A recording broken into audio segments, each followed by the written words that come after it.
آقا علیہ السلام کے وصال کے بعد حضرت صدیق اکبر خلیفہ بنے، پہلے خلیفہ۔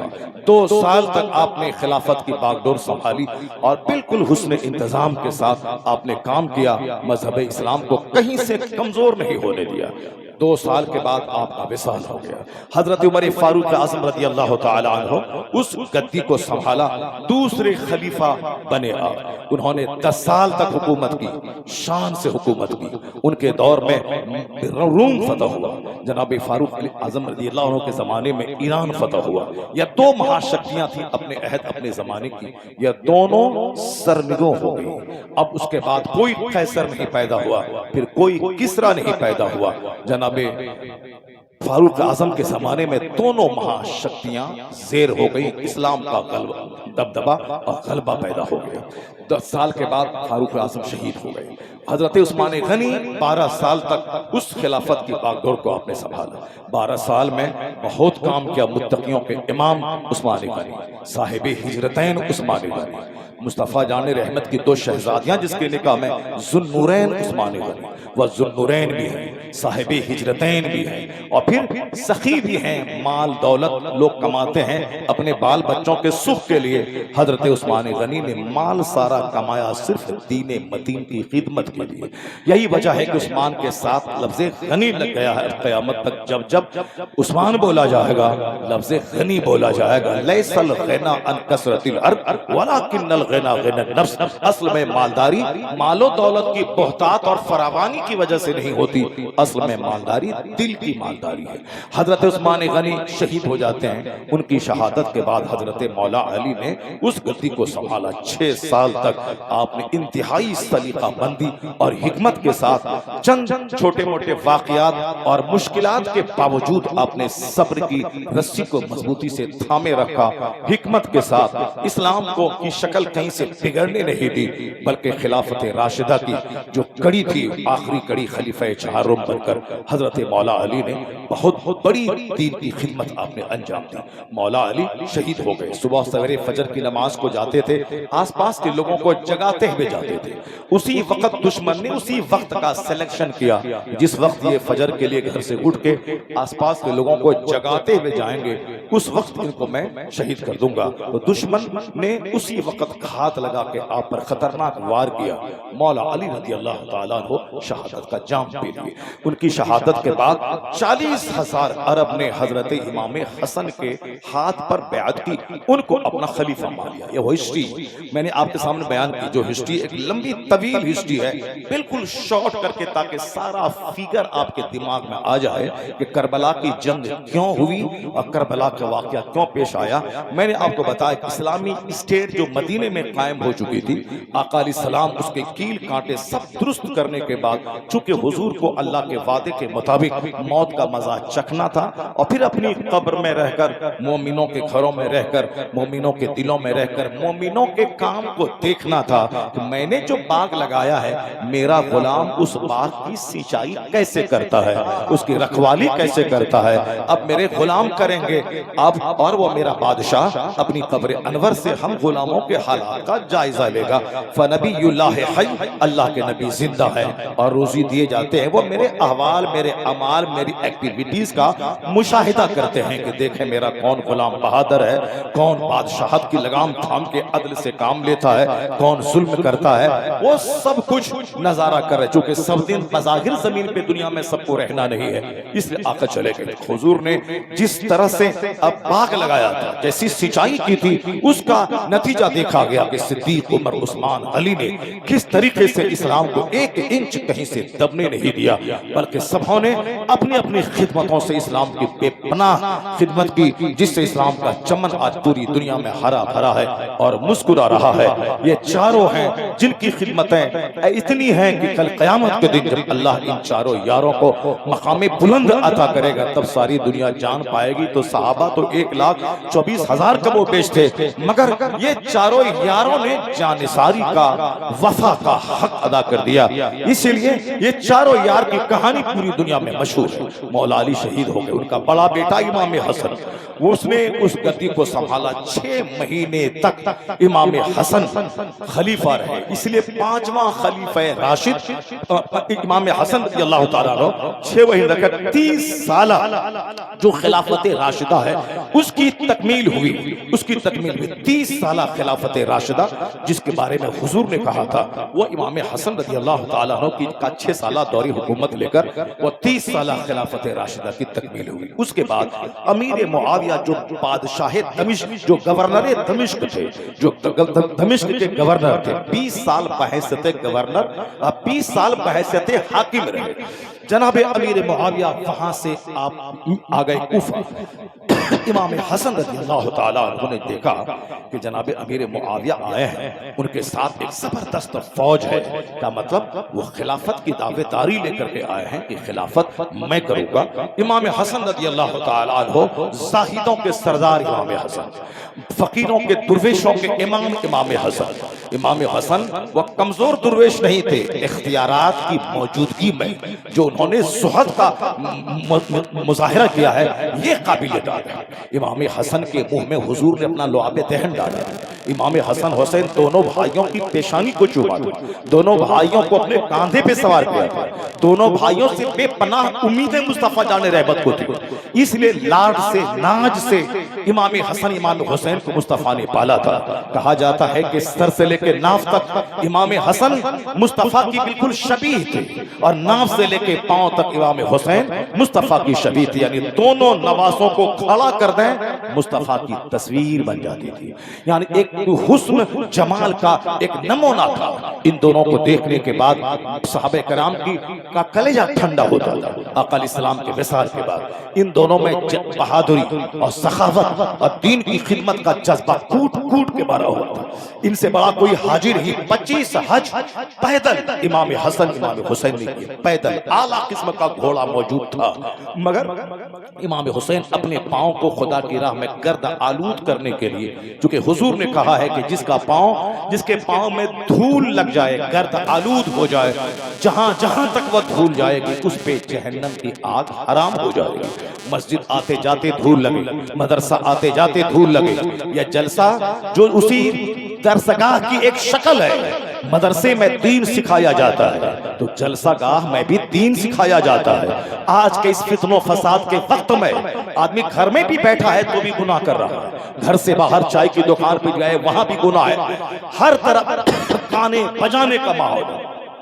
کوچ بس میں سفر کریں گانا بجا رہا ہے، فلائٹ میں سفر کریں وہاں ادھ ننگی نیم برہنہ ایئر ہوسٹس آپ کی نگاہوں کو گندہ کرنے کے لیے تیار ہے۔ ہر جگہ گھر میں ہے تو سکون ہے، گھر سے باہر نکلے ہر طرف گناہ ہی گناہ ہے۔ 1 گھنٹہ گناہوں سے سیف آپ بتا دیجئے، 5 گھنٹے گناہوں سے محفوظ گزار کے آپ بتا دیجئے۔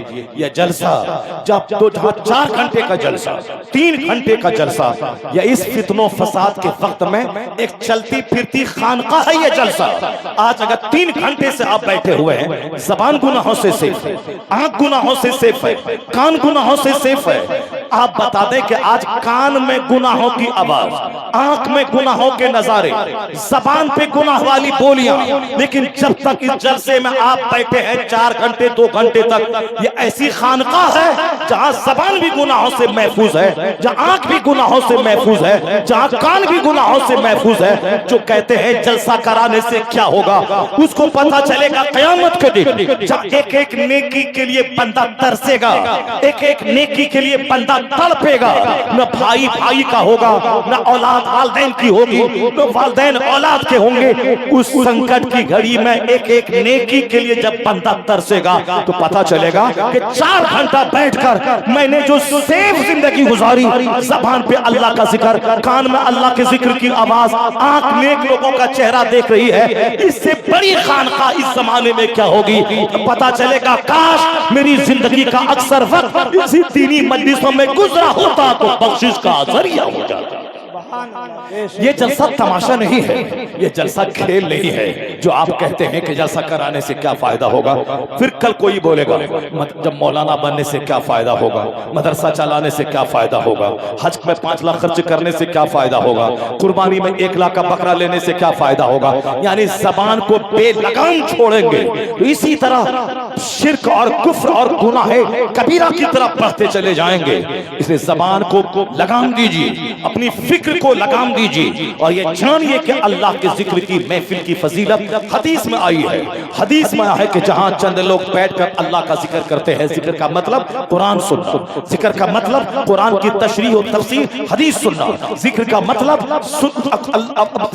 مصطفیٰ کا فرمان سننا، ذکر کا مطلب خاموش زبان سے رہے پر دل دماغ میں اللہ کا ڈر، اللہ کی معرفت کے انوار اس کے دماغ میں آتے رہے۔ اس جلسے میں کیا ہوتا ہے؟ ایک بندہ قرآن سناتا ہے، ایک بندہ حدیث سناتا ہے، ایک بندہ اللہ کا ذکر سنتا ہے، ایک بندہ اللہ کا ذکر کرتا ہے، اللہ کا ڈر خوف دل میں ڈالا جاتا ہے۔ یہ بتا دے کہ قبرستان میں 4 دیواری کرنا ضروری ہے، 4 دیواری ضروری نہیں ہے۔ 1 کروڑ کا گنبد میری قبر پہ بنا دے، اگر میرے اعمال اچھے نہیں ہیں تو گنبد باہر رہیں گے، قبر کے اندر میں کوٹائی اور پٹائی ہوتی رہے گی۔ تو گنبد بنانا ضروری نہیں ہے بلکہ قبر کی راحت ضروری ہے۔ قبر جنت کی ایک کیاری بن جائے، اس کے لیے عمل کرنا چاہیے، نہ کہ ہم اپنے مریدوں اور اپنے بیٹوں کو کہتے ہیں کہ فلاں زمین بیچ کر میری قبر پہ گنبد و مینار بنا دینا۔ یہ ظاہری چیز نہیں، اصل میں ہے قبر کے اندر کا آرام۔ قبر کے اندر کا آرام جہاں سانپ نہ ہو، بچھو نہ ہو، فرشتوں کا ڈنڈا نہ ہو، قبر جنت کے گڈھوں میں، جہنم کے گڈھوں میں سے ایک گڈھا نہ بنے۔ تو اصل میں یہ ہے خدمت، نہ کہ باؤنڈری وال کروا دینا، نہ کہ قبرستان میں درخت لگوا دینا، نہ کہ قبرستان کی زمین کے لیے مارے مارے پھرنا۔ قبرستان کے لیے مت پھر، قبر کے اندر جو تیرا ہوگا اس کے لیے فکر کر۔ قبر میں نور ہوگا اس کی قبر میں جو ذکر کرے گا اللہ کا، جو نماز پڑھے گا، جو روزہ رکھے گا، جو حج و زکات فرائض و واجبات کو وقتوں پہ ادا کرے گا، جو ذکر الہی کرے گا۔ پھر بظاہر گنبد لے کے بیٹھے گا، اندر میں کٹائی ہو رہی ہے، تب کیا کرے گا؟ بہتر تھا کہ ایک گنبد نہ رہے، نہ قبر پہ ایک اینٹ لگی رہے، نہ قبر اونچی رہے، اور اندر میں جنت کی کیاری ہے وہ قبر، وہی قبر ہے جو قابل رشک ہے کہ بظاہر ویرانیت کا نظارہ ہے، اندر میں جنت کی بہار ہے۔ اس پر اسلام زور دیتا ہے، کیریکٹر پہ زور دیتا ہے، ورنہ بہت سارے فقیر، بہت سارے نقلی پیر، جعلی پیر وہ گنبد بنواتے ہیں کہ میرے مرنے کے بعد یہ گنبد بنے گا، اور اعمال ایسے ہیں کہ اندر میں جو قبر ہے وہ جہنم کے گڈھوں میں سے ایک گڈھا بن جائے گا۔ یہ جلسہ ذکر الہی کی ایک صورت ہے، یہ جلسہ بزرگان دین کی زندگی کو سننے کا ایک ذریعہ ہے، یہ جلسہ بدعملی سے بچنے کا ایک پلیٹ فارم ہے، یہ جلسہ ایک چلتا پھرتا مدرسہ ہے۔ مدرسے میں 10 سال تک 1000 کتابیں پڑھی جاتی ہیں، اس 1000 کتابوں کا نچوڑ 1 گھنٹے کے اندر میں جلسے میں لوگوں کے سامنے بیان کیا جاتا ہے۔ آپ ہی 1 گھنٹے سے میری تقریر سن رہے ہو، 1 سیکنڈ بھی تم کہیں سے نکال دے کہ تمہاری تقریر 1 سیکنڈ بھی دین سے ہٹ کر قرآن حدیث کی صداقت و سچائی سے ہٹ کے ہے، 1 سیکنڈ آپ نہیں نکال پائیں گے۔ ایک جملہ مردہ دلوں کو زندہ کرنے کا ایک ذریعہ ہے، ایک جملہ ہمیں خواب غفلت سے جگانے کا ایک ذریعہ ہے۔ اس لیے جلسہ کو برا کہنے والا کس قدر نگیٹو سینس رکھتا ہے، مدرسہ کو برا کہنے والا کس قدر نگیٹو سینس رکھتا ہے۔ میں کالج میں پڑھا، میں ڈی ایم بن گیا، 5 لاکھ مہینہ کمایا، 25 کروڑ کا گھر بنایا، 25 کروڑ کی گاڑی پہ میں چلا، 80 سال کی عمر میں ریٹائر ہونے کے بعد میں تڑپ کے میں مر گیا، چلا گیا قبرستان، اب میں اس دنیا کا مسافر بن گیا۔ یہ بتا دیں کہ 24 گھنٹے مطالعہ کر کے، 18 گھنٹے پڑھ کے، 25 سال تک محنت کر کے، ڈی ایم بن کے، نوکری کر کے، محل بنا کے، کار بنا کے، کتنے دن تک سکھ کیا؟ 70-80 سال 1 سیکنڈ ہے اللہ کے نزدیک۔ مرنے کے بعد جس دنیا میں گیا ہے اس دنیا کا 1 دن 50,000 سال کے برابر ہوگا۔ اصل میں عزت وہاں کی، اصل میں تکلیف وہاں کی۔ اس لیے اپنے بال بچوں کو یہ نظریہ ہر حال میں اس کی گھٹی میں پلا دیجئے کہ بیٹا لا عیش الا عیش الاخرہ، آرام نہیں ہے مگر اصل میں آخرت کا آرام۔ تکلیف نہیں ہے دنیا میں، کیا تکلیف ہے؟ اصل تکلیف جہنم کی تکلیف۔ آج جو میرا گھر اجڑ گیا، میرے بچے اجڑ گئے، میرا معاشرہ اجڑ گیا، اسی لیے کہ مکان کی بات ہے، آخرت کی بات نہیں ہے۔ انجینئر، ڈاکٹر، پروفیسر بننے کی بات ہے،